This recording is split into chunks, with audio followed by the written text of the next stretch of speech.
Again to 1991 World Series between the Atlanta Braves and the Minnesota Twins. It's Game 6. It's one of the great Game 6s ever in World Series history because it's the game where Kirby Puckett hit the home run off of Charlie Liebrand to send the series to Game 7, man. And a great call by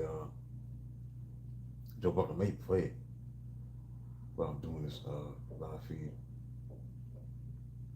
Here we go.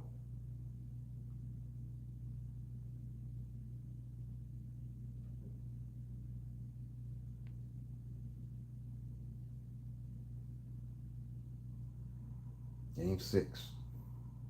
Saturday, October 26, 1991, at Hubert Humphrey Metrodome in Minneapolis, Minnesota. By the bottom of the 11th inning, things had gotten to the point at which Kirby Puckett believed he could predict the future. Leading off the inning, Puckett told teammate Chili Davis, who was in the on deck circle, that service will no longer be needed in this game, and one that will be remembered as one for the ages. If Atlanta's latest reliever, left-hander Charlie Liebrand, got his changeup in the strike zone, he told Davis he was going to end it right here and there and now. Legend has it that Puckett said something like, you listening, dog? It's going to be over. We can't have another game like we did down in Atlanta, where TK runs out players and has to ask poor Aggie to bat. I'm going to take pictures, I tell you, dog. Take pictures until that changeup of Lieberman rises up in the zone. It's going to rise, I tell you, chili dog. And when it does, I plan to do something about it. So with that, Kirby Puckett stepped into the plate. The score tied at 3-3. No matter until this point in 1991 World Series, the Twin Star had just had five hits and 21 at bats. Hadn't demonstrated much patience at the plate. Yet struck out twice against Lee right back at game one.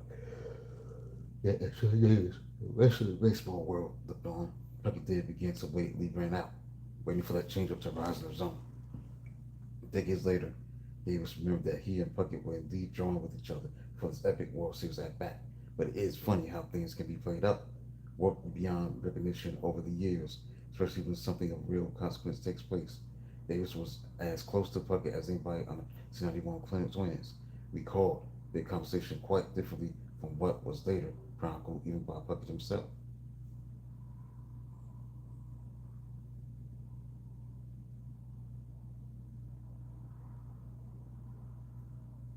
We were barking at each other, Davis agreed, but we were barking at each other because at first Puck wanted to bunt. Bunt? Davis and I were speaking across one of the tables in Oakland's clubhouse, where the ex now worked as the team's hitting coach. You heard what I said. Puck at first was all set to bunt his way on. Believe it or not, he came up to me and said, Dog, I got this game plan. Tell me what you think. I don't hit these soft throws like Lee Brent very well.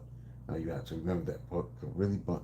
He had a good chance of bunting for a hit. So he's all excited and telling me I'll get one down, that I'm still second. You hit these guys better than me. Take it to the gap. That's where that will be the ball game. Thanks for the 8 people tuning in. Make sure you hit the like button and subscribe to the channel. With that, Davis leaned back in his chair. Remember this moment from decades ago. Shook his head. How did he respond after hearing Puckett's grand plan? This scheme to get on with a bunt, I told him that's a bad plan. But these people didn't come here to watch you bunt. Now, on this night. The fact that Davis urged Puckett to swing away, telling him that one good knock could end this ball game here and now. This is what the two of them are seen discussing the Fojo Game 6. Davis recalled ending this conversation by telling the Twins star not to swing at anything down the strike zone.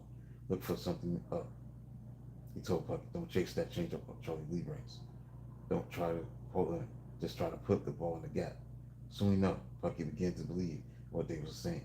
For a moment, Puckett became the flock, and Davis the preacher man until those roles suddenly pivoted, with the Twins superstar breaking into one of his legendary riffs, telling his friend Chili that of course he could hit that fickle change up, especially if it dared to rise up in the strike zone.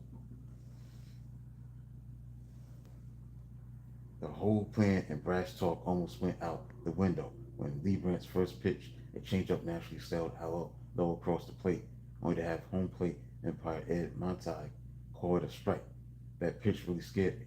Davis recalled it was maybe knee high, maybe it got the strike call, so now I'm worried that I gave Puck the wrong advice. I'm thinking if Liebrand throws you one of those, you're going to swing putt. Somehow the blind twin slugger, he waved patient at the plate.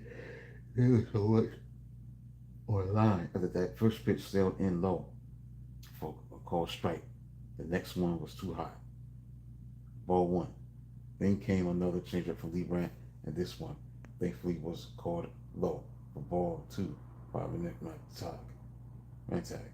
Montag. With the second count 2-1, Lee Brandt tried a full Puckett with another changeup, this time on the outside half of the plate. Puckett was waiting on it, though, and he put a good swing on the offer. As the ball began to carry toward left center field. Sell-up crowd, the Twins in their dugout rose, with everybody trying to gauge whether they would have enough power to carry out of the ballpark. From his vantage point in the on-deck circle, Davis couldn't believe what his film had pulled off. Buck waited him out. He said, "Boy, they played it." Jumping his fingertips briefly on the clubhouse table. This particular at bat remained as clear as anything that ever happened to him in the game. Lee Brandt puts a ball up in the zone. Next thing I knew, Puck hit it. Whether or not it would clear that plexiglass atop the outfield fence, that was the question from where I was watching. That was the only question in my mind. Confident that he had hit it hard, but unsure how far the ball would go with carry. Puckett took off, running hard out of the batter's box, heading toward first base. Thus began a journey around the diamond that many will never forget, and one that the Twins' best player will probably never recover from. Thanks for the 6 people tuning in. If you're new to the channel, hit the like button, subscribe to the channel. If ever a game was a story unto itself, Game 6 was. In Puckett, the Twins had a leader in talking action. The first inning, he had tripled a home, a run, and later scored. In the third inning, with the runner on, he made a terrific leaping catch against the plexiglass fence, denying the Braves' long of a home run. If he hadn't made that catch, Gene Logan said, the teammate of Puckett, we might have lost the World Series right there. Before Game 6, after the Twins had been split in Atlanta, now one loss from elimination, Puckett called an impromptu players-only meeting back in Minneapolis. There he told his teammates, "Jump on board, boys. We're going to carry us tonight. Don't even worry about it. Just back me up a little. Now take us to Game 7. Logan recalled the Twins being in a bad way after 3 consecutive losses in Atlanta. Not many guys could talk the talk and walk the walk, but Kirby always could for us because we knew he was going to do something special, and here it was on the big stage.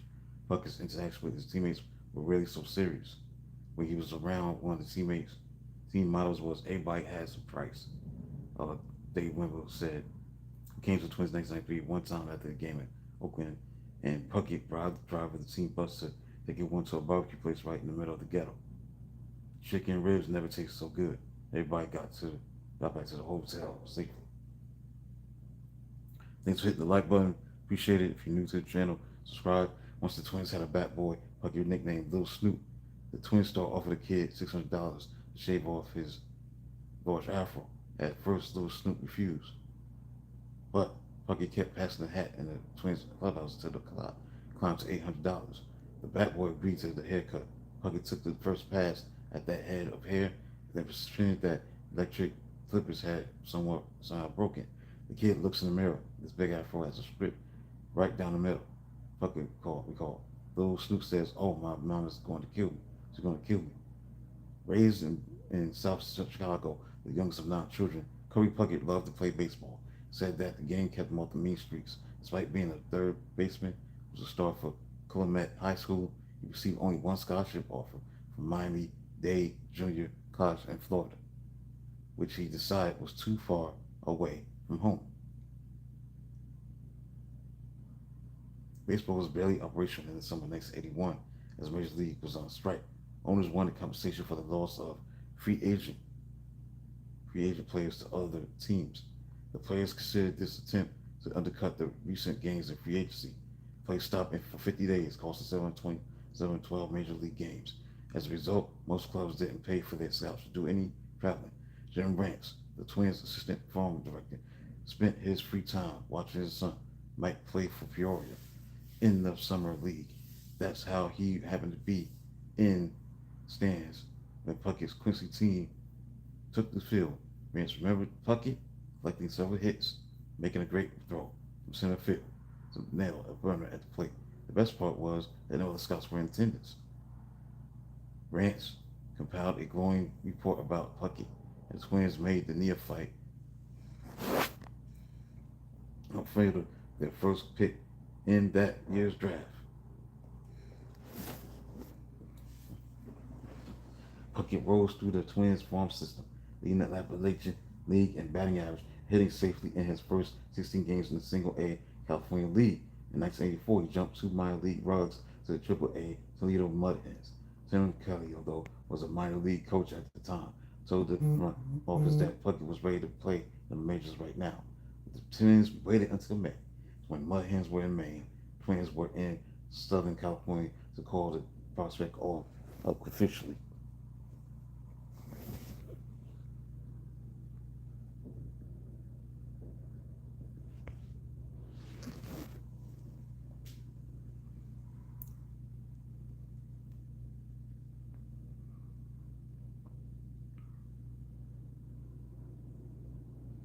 And Puckett's connecting flight in Atlanta was delayed. He landed at Los Angeles International Airport several hours late. Took a cab to Anaheim where the Twins were about to take the field against the Angels. Less than $20 in his pocket, Puckett had to beg for more change in the Twins' cars to pay the $83 cab fare. As they say, everyone has his price. Due to the delay, Minnesota manager Billy Gardner had already scratched Puckett's name from the starting lineup. After sitting that night, Puckett made the most of his major league debut as he singled four times the next day, coming on the ninth big league player in the 20th century to break in with four hits. From there, Puckett never looked back, hitting 296 his rookie season, leading the American League in hits in his fourth season, really becoming an integral part of the Twins' World Series run in 1987. Everywhere we went, Curry got as many cheers as, or sometimes more than the teams we were playing. People loved to watch him play and just carry on. Brian Harper added Curry was an unbelievable hitter. We'll check out his at some of the things he would do. He loved to practice and work hard. He also made it easy for TK to manage because he hustled all the time. Hill was the star of the team, running everything out, so it was easy for the manager to make sure everybody did their jobs. Kent Herbeck added, when things aren't going well, sometimes it's tough to go to the ballpark. But when you walk into the park was there. You got the sound out. When he was in the room, he brightened it up. Back in the 1991s of the spring, there was a deadline with the Henderson Profile, an inaugural issue of USA Ricky Baseball. I mean, USA Baseball Weekly was on the newsstands. A scouting picture of Ricky sharing the cover with a smaller one of Bo Jackson, even smaller one yet of President George Poppy Bush, whose Yale baseball teammates remember him in the nostalgia section. Let's get around with this.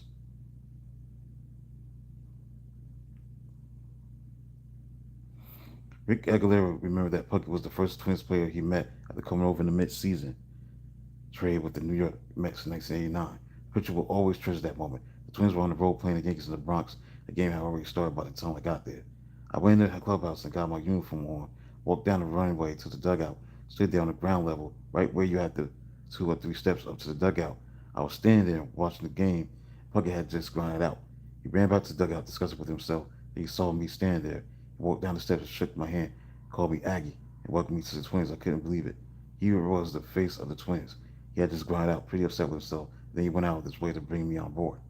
That's one of the things we expect from our heroes, isn't it? A common touch that transcends the everyday and can reach out to so many. Perhaps this is why some individuals step so easily into the hero's role, whereas others battle for admiration but receive much adulation or even respect. About a 4-hour drive away from the Metrodome in downtown Minneapolis, north by northwest alongside Interstate 94, lies Fargo, North Dakota, where Roger Maris grew up. The sucker was born in Hibbing, Minnesota, the most famous native son of the Robert Zimmerman, aka Bob Dylan, whereas the enigmatic singer-songwriter and cultural icon adroitly kept fame at arm's length. Somebody like Curry Puck, at least when he was in uniform, seemed to revel in all the attention. Maris never really wanted to the flame of celebrity. E Street Band guitarist and Sirius XM, his jockey Little Steven Van Zandt once said that the home run hero may be textbook on how not to handle fame. Early in Maris's life, the family moved to Fargo, driving across the northern plains. It can be easy to dismiss the region as flat and somewhat predictable, little more than patchwork of September, wheat, and sugar beets. Yet down here, at ground level, the land rise fall like waves out on inland sea. The wind echoes down from the Canadian border, rippling everything that stands in its path.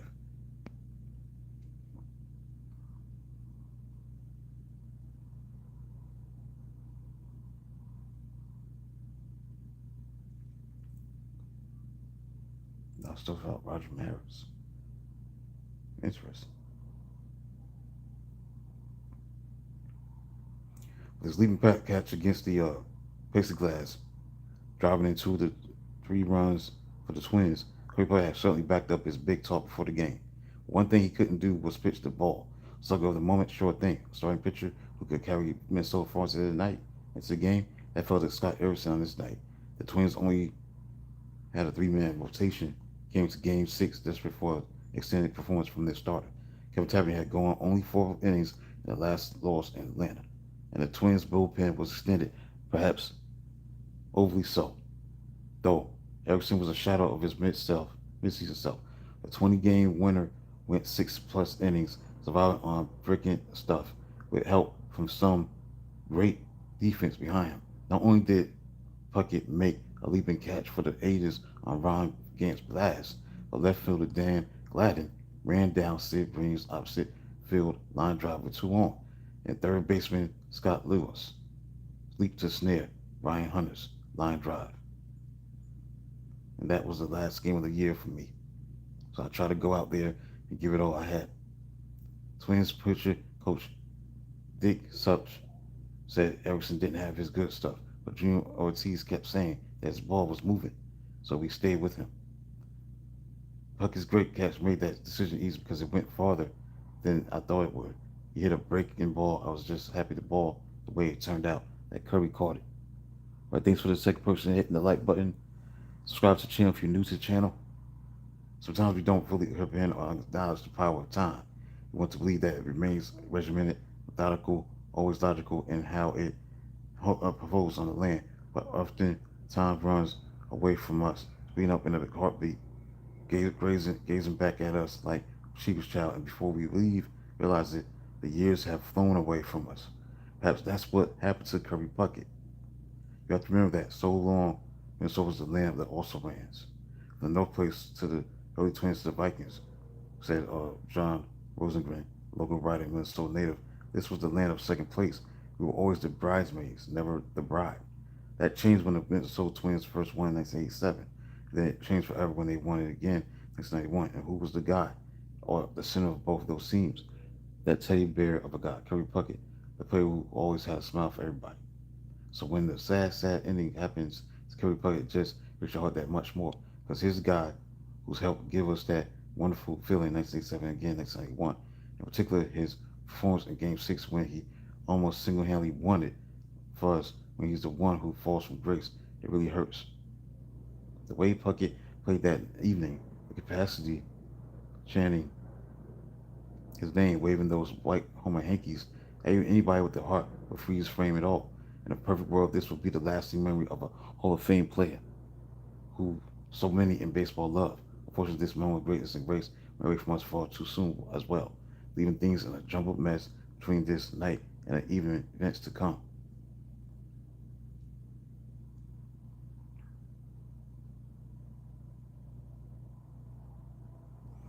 After the 1999 World Series, Puckett would have other memorable times at the plate, leading the American League in hits in 1992 and obviously in 1994, but he would never begin playing the postseason.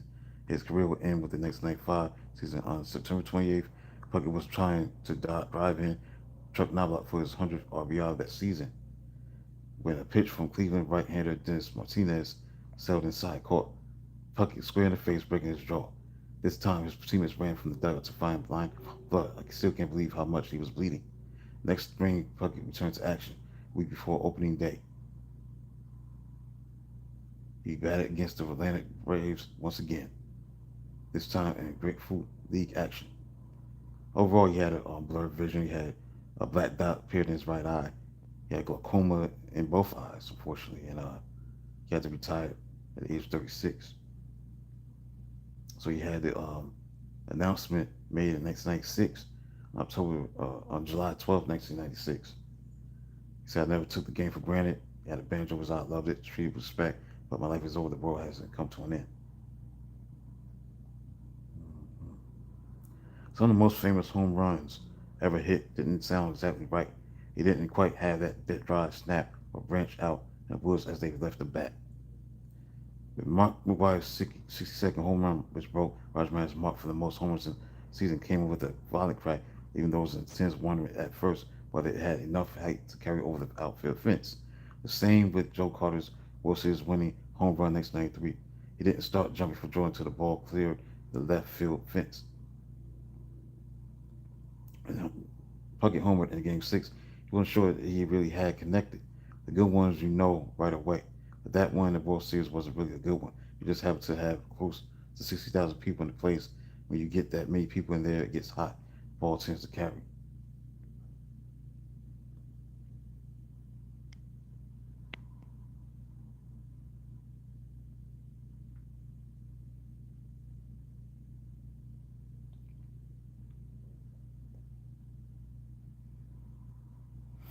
Basically it for that.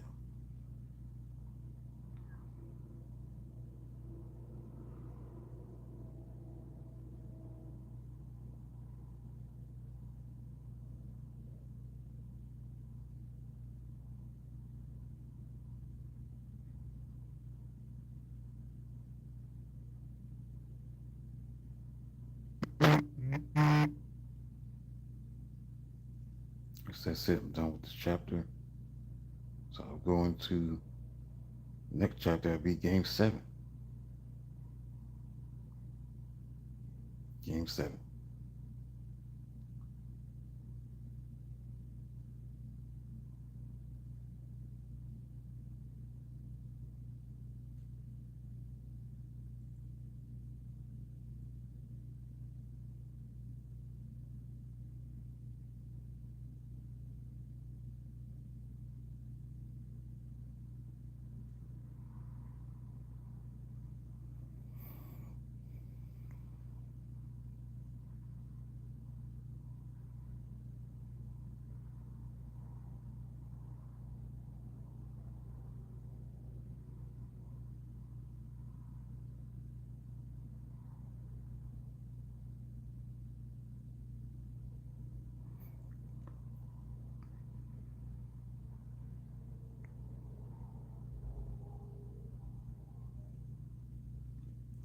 But Game 6 was a memorable game in that series between the Twins and the Braves.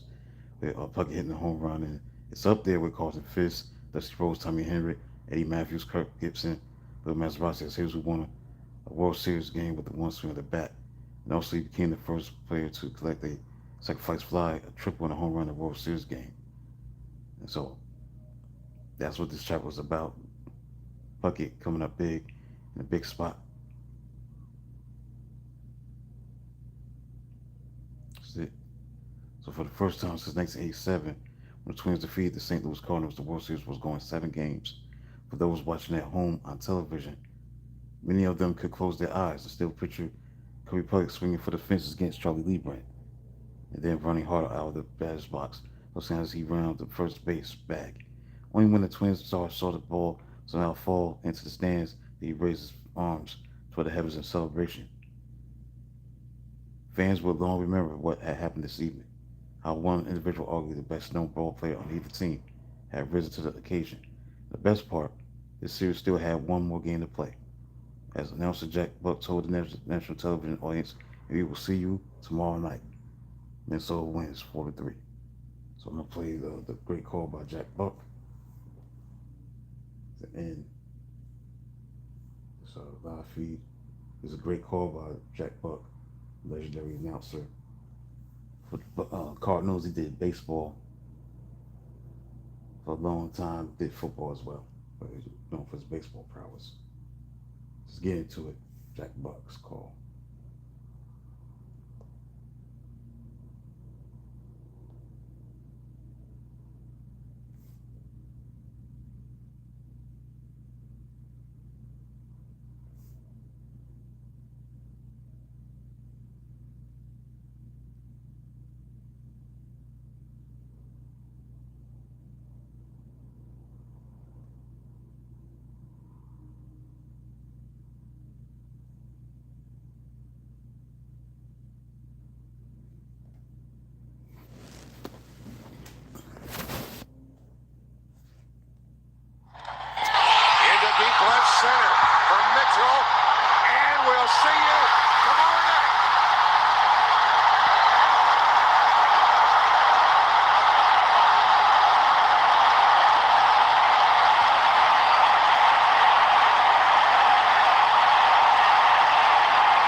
See, when you listen to this call, you see how Jack Buck let the moment speak for itself. He just said, "We'll see you tomorrow night." Capturing the moment that hit that bucket hit off of Lee Brandt to win the game in Game 6 and force Game 7. The thing that great announcers do is that they let the game breathe. They let the game speak for itself, the moment speak for itself. You see in that moment when that homer was hit, he traveling around the bases, he didn't say anything. Jack Buck. Jack Buck just let the moment speak for itself. The crowd, the moment. He didn't interject. He didn't say anything. So that was a great call by Jack Buck. Rest in peace to him for that great call. Kirby Puckett, actually, he's no longer alive. He's been passed away. Unfortunately, died way too soon. That was a great moment. So I'll be in Game 7 tomorrow. Talk about Game 7. Between the Twins and the Braves. And that'll be it for this book. We post. Should be ending the book tomorrow, but I'll see. So I'll be talking about Game 7. So Kirby Puckett passed away actually 20 years ago. Kirby Puckett. I think he was in his 40s. He was 45. Yeah, he was young. Young man.